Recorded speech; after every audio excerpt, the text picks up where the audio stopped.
नमस्कार दोस्तों, कैसे हो आप? देखिएगा दोस्तों, आज हम इस हिस्ट्री का एक टॉपिक लेकर आए हैं जिस टॉपिक का नाम है सिंधु घाटी सभ्यता। अब सिंधु घाटी सभ्यता की बात करें तो सिंधु घाटी सभ्यता से लगभग हर एग्जाम में क्वेश्चंस पूछे जाते हैं।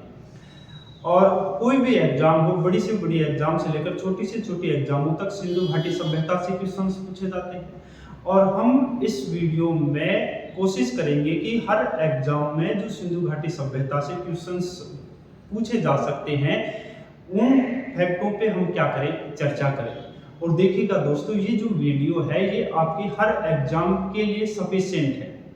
और देखिएगा दोस्तों, सिंधु घाटी सभ्यता की बात करें तो सिंधु घाटी सभ्यता में हम किन किन पॉइंटों पे चर्चा करेंगे। आज की वीडियो में हम सिंधु घाटी सभ्यता के निम्न पॉइंटों पे चर्चा करेंगे। उन पॉइंटों में एक तो जो अपने पास पॉइंट है वो पॉइंट रहेगा सिंधु घाटी सभ्यता की ऐतिहासिक पृष्ठभूमि। कौन सा पॉइंट है भाई? सिंधु घाटी सभ्यता की ऐतिहासिक पृष्ठभूमि। तो आज जो पहला जो इस पे टॉपिक पे चर्चा करेंगे सिंधु घाटी सभ्यता का, वो कौन सा है? ऐतिहासिक पृष्ठभूमि है। फिर सिंधु घाटी सभ्यता के जिस टॉपिक पे हम चर्चा करेंगे वो सिंधु घाटी सभ्यता का रहेगा नामकरण। वे किस प्रकार सिंधु घाटी सभ्यता का नाम रखा गया। तो फिर किसकी बात करेंगे? नामकरण की बात करेंगे। और फिर सिंधु घाटी सभ्यता के नामकरण के बाद में हम इसके करेंगे भी समय निर्धारण की बात करेंगे या काल निर्धारण की बात करेंगे। तो इसके बात करेंगे किसके बारे में? समय निर्धारण के बारे में। तो इसके बारे में आगे जो बात करेंगे वो किसके बारे में बात करेंगे? समय निर्धारण के बारे में बात करेंगे। और समय निर्धारण के बाद में इसमें हम पढ़ेंगे भी सिंधु घाटी सभ्यता का विस्तार। क्या पढ़ेंगे? विस्तार पढ़ेंगे। और फिर सिंधु घाटी सभ्यता के हम क्या पढ़ेंगे? स्थलों के बारे में पढ़ेंगे कि सिंधु घाटी सभ्यता के कौन कौन से स्थल खोजे गए और उन स्थलों की बात करें तो उन स्थलों से क्या क्या हमें अवशेष प्राप्त हुए। देखिएगा दोस्तों, सबसे पहले सिंधु घाटी सभ्यता की किसकी बात करें? ऐतिहासिक पृष्ठभूमि की बात करें। तो ऐतिहासिक पृष्ठभूमि की बात करें तो सबसे पहले हमें देखना है कि सिंधु घाटी सभ्यता है ना, ये विश्व की किसकी? विश्व की प्राचीनतम सभ्यताओं में से एक है। तो विश्व की प्राचीनतम सभ्यताओं में से, इनमें विश्व की प्राचीनतम सभ्यताओं में से एक है। इसका मतलब विश्व की प्राचीनतम सभ्यता तो नहीं है। कौन? सिंधु घाटी सभ्यता। तो विश्व की प्राचीनतम सभ्यताओं में से एक है। तो हम बात करेंगे कि विश्व की प्राचीनतम सभ्यता कौन सी है। और विश्व की प्राचीनतम सभ्यता की बात करें, किसकी बात करें? विश्व की प्राचीनतम सभ्यता की बात करें तो विश्व की प्राचीनतम जो सभ्यता है वो है मेसोपोटामिया की सभ्यता। कौन सी है? मेसोपोटामिया की सभ्यता। तो विश्व की जो प्राचीनतम सभ्यता है वो मेसोपोटामिया की सभ्यता है। कौन सी है? मेसोपोटामिया की सभ्यता है। तो विश्व की जो प्राचीनतम सभ्यता है वो सभ्यता कौन सी है भाई? मेसोपोटामिया की सभ्यता है। इसके अलावा अगर हम बात करें भी सिंधु घाटी सभ्यता का मतलब उत्खनन का जो इतिहास है वो कैसे आरंभ हुआ। सिंधु घाटी सभ्यता के उत्खनन के इतिहास की बात करें तो 1826 में, कब? 1826 में सिंधु घाटी सभ्यता पर एक व्यक्ति था जिसका नाम था चार्ल्स मेसन। तो सिंधु घाटी सभ्यता पर सर्वप्रथम प्रकाश की बात करें, किसकी बात करें? सिंधु घाटी सभ्यता पर सर्वप्रथम प्रकाश। और सिंधु घाटी सभ्यता पर सर्वप्रथम प्रकाश जिस व्यक्ति ने डाला था उस व्यक्ति का नाम था चार्ल्स मेसन। तो सिंधु घाटी सभ्यता पर सर्वप्रथम प्रकाश किसने डाला? चार्ल्स मेसन ने। और चार्ल्स मेसन ने किसने? चार्ल्स मेसन ने ही 1842 में, कब? 1842 में एक अखबार में लेख लिखवाया। किसमें लिखवाया? अखबार में लेख प्रकाशित करवाता है कौन? Charles mason. कब करवाता है?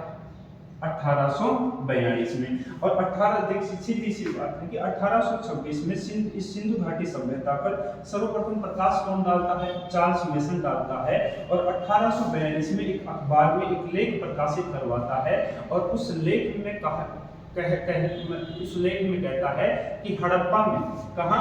हड़प्पा में यहाँ एक स्थल पड़ता है, इस स्थल का नाम है हड़प्पा। कौन सी जगह पड़ती है? हड़प्पा।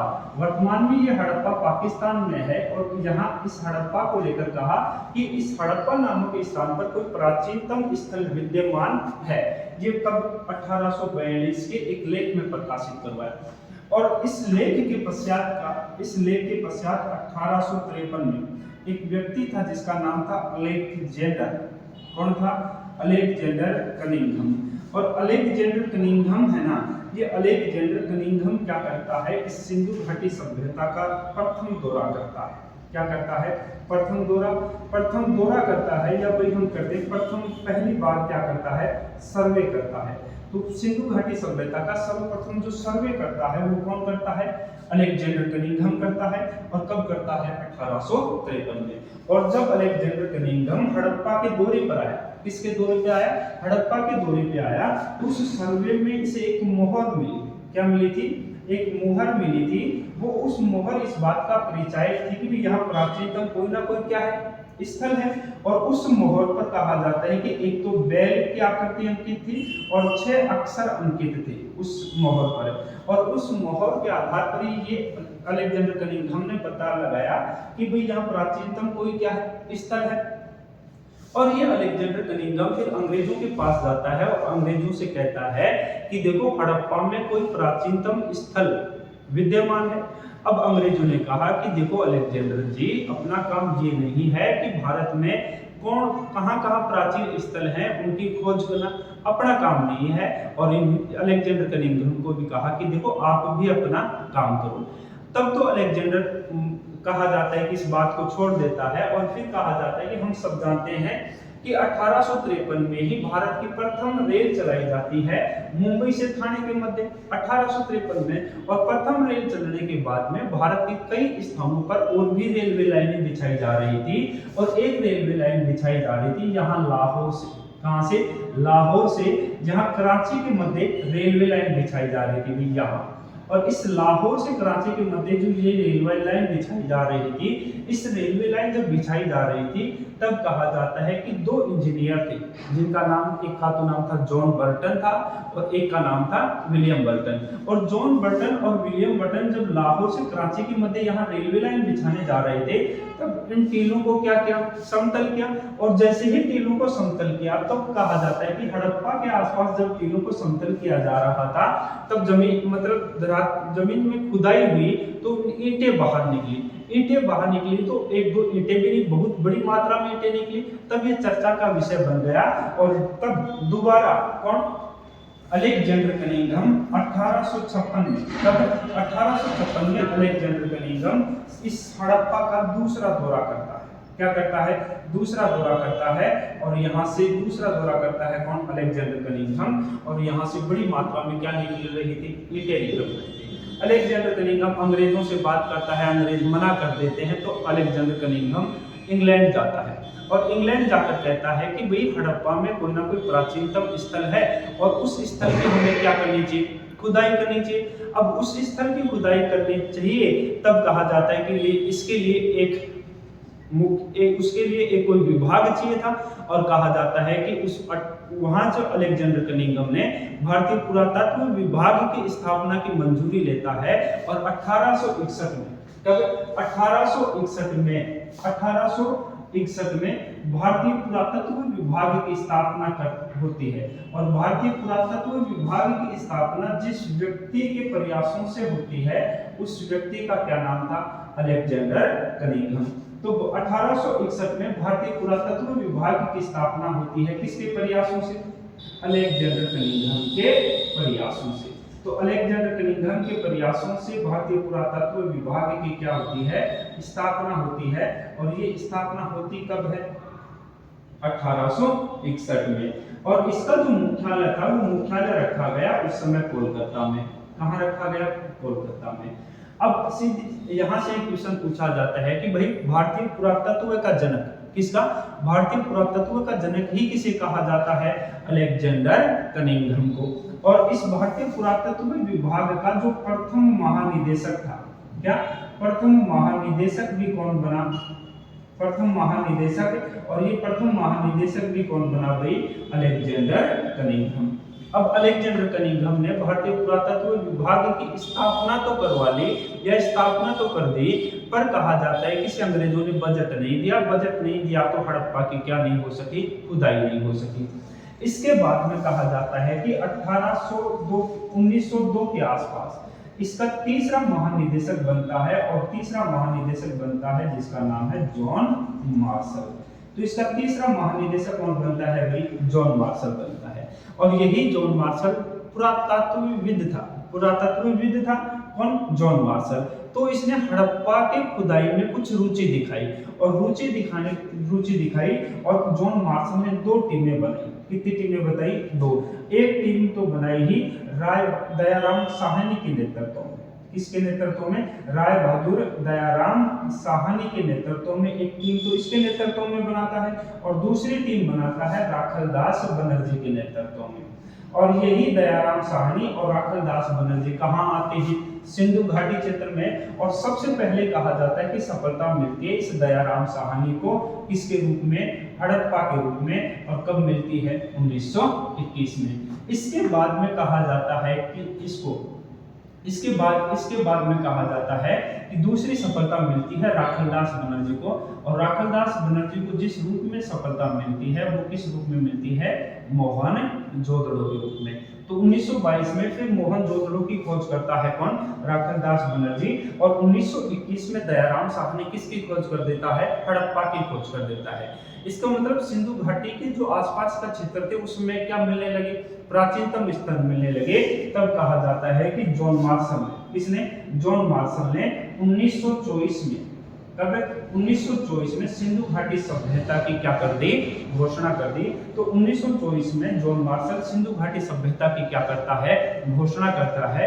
ये तो हुई किसके बाद, ऐतिहासिक पृष्ठभूमि की बात। इस ऐतिहासिक पृष्ठभूमि के बाद में मैंने कहा कि दूसरा टॉपिक किसकी बात करेंगे, नामकरण की। तो सिंधु घाटी सभ्यता के अगर नामकरण की अगर हम बात करें तो सिंधु घाटी सभ्यता के नामकरण की बात करें तो भी कौन कौन से नाम हैं किसके, सिंधु घाटी सभ्यता के। तो सिंधु घाटी सभ्यता के अगर नामकरण की जब बात करेंगे हम, तो सिंधु घाटी सभ्यता का सबसे पहले जो स्थल खोजा गया था उस स्थल का नाम क्या था, हड़प्पा। तो सबसे पहले तो इस सभ्यता को नाम दिया गया भाई हड़प्पा सभ्यता, क्योंकि सबसे पहले जो स्थल खोजा गया उस स्थल का क्या नाम था, हड़प्पा। तो इस सभ्यता का क्या नाम रखा गया, हड़प्पा सभ्यता। इसके बाद में कहा जाता है कि इसका दूसरा नाम, किसका, हड़प्पा सभ्यता, सिंधु घाटी सभ्यता का। फिर हड़प्पा ही नहीं, सिंधु नदी के किनारे इसके और भी स्थल खोजे गए, तब कहा जाता है कि इसको नाम दिया गया भाई सिंधु घाटी सभ्यता।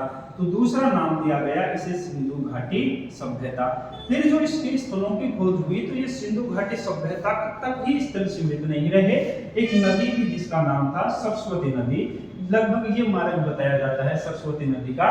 तो कुछ स्थल किस नदी के किनारे खोजे गए, सरस्वती नदी के किनारे खोजे गए। तो इसका तीसरा नाम रखा गया भाई सिंधु सरस्वती सभ्यता भी कहते हैं। तो इसे सिंधु सरस्वती सभ्यता भी कहा जाता है, किसकी, सिंधु घाटी सभ्यता को।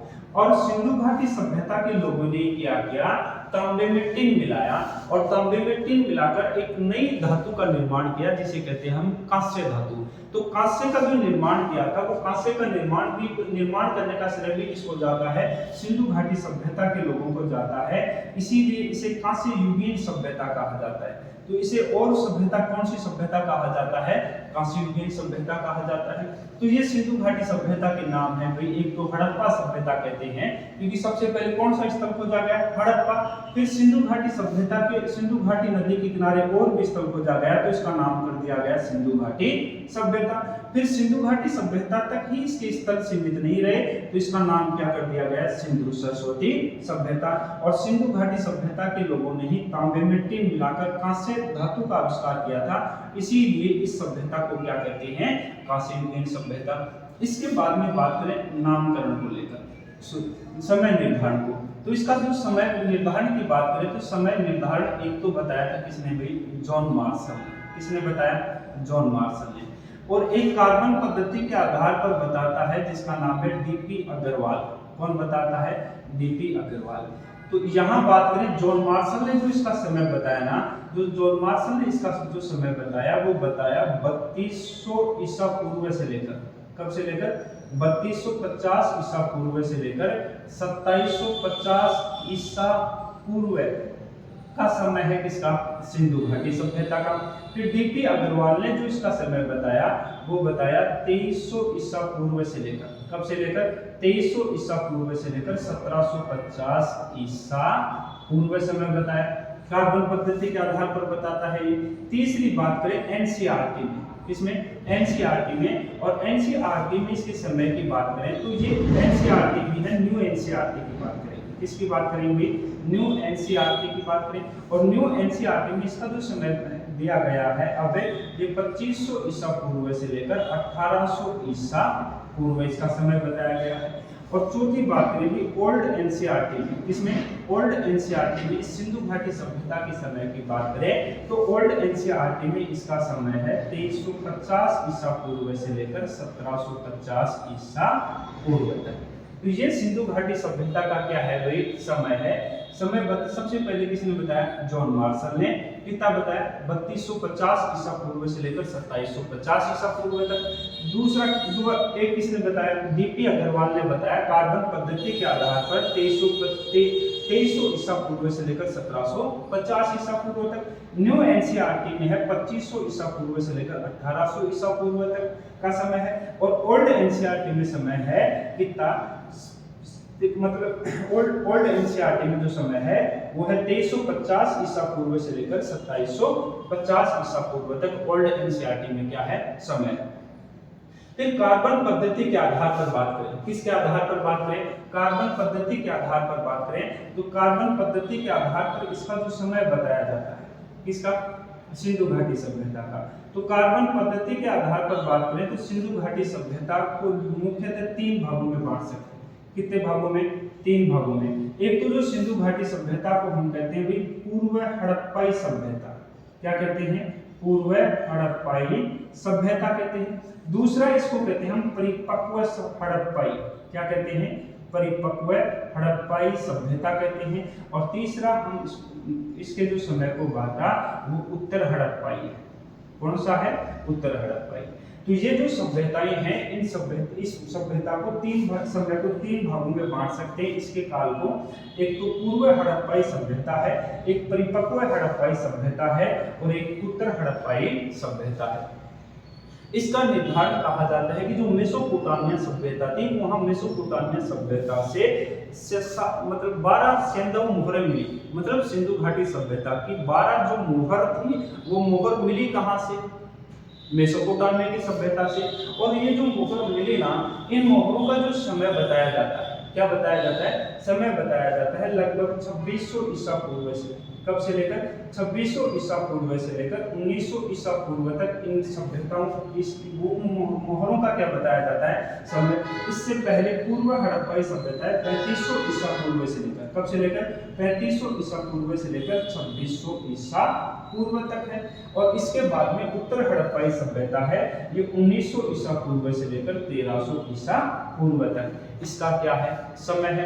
तो ये तो बात होगी किसकी, समय निर्धारण की या काल निर्धारण की, ये बात होगी किसकी, नामकरण की, और ये बात होगी किसकी, ऐतिहासिक पृष्ठभूमि की। इसके बाद में इसके विस्तार की बात करेंगे। आज तक सिंधु घाटी सभ्यता का विस्तार कहाँ तक है, तो यहाँ चिनाब नदी के किनारे, यहाँ जम्मू कश्मीर में एक स्थल है, इस स्थल का नाम है मांडा।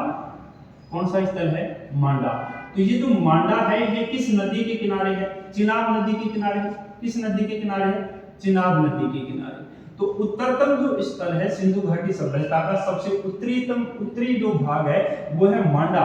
और मांडा किस नदी के किनारे है, चिनाब नदी के किनारे। और किस, कहाँ है, कश्मीर में है। और सिंधु घाटी सभ्यता के दक्षिणतम बिंदु की बात करें तो ये जो दक्षिणतम बिंदु पड़ता है, ये दक्षिणतम बिंदु पड़ता है महाराष्ट्र में। कहाँ पड़ता है, महाराष्ट्र में, जिसका नाम है देमाबाद। कौन सा है, देमाबाद। और ये देमाबाद परवरा नदी के किनारे है। तो हमसे पूछेगा कि भाई सिंधु घाटी सभ्यता का दक्षिणतम बिंदु कौन सा है, देमाबाद है। किस नदी के किनारे है, परवरा नदी के किनारे। सिंधु घाटी सभ्यता का उत्तरी बिंदु कौन सा है, मांडा। किस नदी के किनारे, चिनाब नदी के किनारे। और कहाँ है, कश्मीर में है। इसके बाद में बात करें किसकी, सिंधु घाटी सभ्यता का। यहाँ पूर्वी बिंदु पड़ता है और पूर्वी बिंदु जो पड़ता है वो पड़ता है यूपी में। कहाँ पड़ता है, यूपी में। और यूपी में भी जो जगह है उसका नाम है मेरठ। और मेरठ में जो इसका बिंदु पड़ता है उसका नाम है आलमगीरपुर। क्या नाम है, आलमगीरपुर है। और ये आलमगीरपुर हिंडन नदी के किनारे है। तो सिंधु घाटी सभ्यता का पूर्वी बिंदु है वो आलमगीरपुर उत्तर प्रदेश में है, हिंडन नदी के किनारे। और यहाँ सिंधु घाटी सभ्यता का जो स्थल है, इस स्थल का नाम है सुत्का गेंडोर। कौन सा है, सुत्का गेंडोर। और ये जो सुत्का गेंडोर है, ये जो है ये दास्क नदी के किनारे है। कौन सी नदी के किनारे, दास्क नदी के किनारे है। और इस स्थल को हम, ये जगह हम सब जानते हैं, ये कहाँ पड़ती है, बलूचिस्तान में। तो सिंधु घाटी सभ्यता का जो पश्चिमी बिंदु है वो सुत्का गेंडोर है, बलूचिस्तान में, दास्क नदी के किनारे। पूर्वी बिंदु है उत्तर प्रदेश में, आलमगीरपुर है, हिंडन नदी के किनारे। दक्षिणी बिंदु है महाराष्ट्र में, देमाबाद है, परवरा नदी के किनारे। और उत्तरी बिंदु है मांडा, कहाँ पड़ता है, कश्मीर में, चिनाब नदी के किनारे। अब देखो इसको थोड़ा सा यूं इसके स्ट्रक्चर को देखें तो लगभग तो इसका जो स्ट्रक्चर है वो किसके समान दिख रहा है, त्रिभुजाकार। तो सिंधु घाटी सभ्यता की जो आकृति है वो कैसी है, त्रिभुजाकार मानी जाती है। इसके अलावा और भी कई स्थल हैं, जैसे अफगानिस्तान में भी कई स्थल हैं किसके, सिंधु घाटी सभ्यता के। तो सिंधु घाटी सभ्यता का जो विस्तार है वो भारत में भी 3 देशों में है। विस्तार भारत में भी है और पाकिस्तान में भी है, और किसमें है, अफगानिस्तान में भी। 3 देशों में विस्तार है, भारत, पाकिस्तान और अफगानिस्तान। इसका क्षेत्रफल है 13 लाख वर्ग किलोमीटर, जो विश्व की सबसे बड़ी सभ्यता है। मतलब विश्व की जो सबसे बड़ी सभ्यता है वो सभ्यता कौन सी है, सिंधु घाटी सभ्यता है, जिसका क्षेत्रफल 13 लाख वर्ग किलोमीटर है और विश्व के 3 देशों में फैले है, भारत, पाकिस्तान और अफगानिस्तान। ठीक है। और देखिए दोस्तों, अगले वीडियो में चर्चा करेंगे सिंधु घाटी सभ्यता की, किसको लेकर, स्थलों को लेकर। आशा करता हूँ ये टॉपिक आपको समझ में आया होगा, सिंधु घाटी सभ्यता का।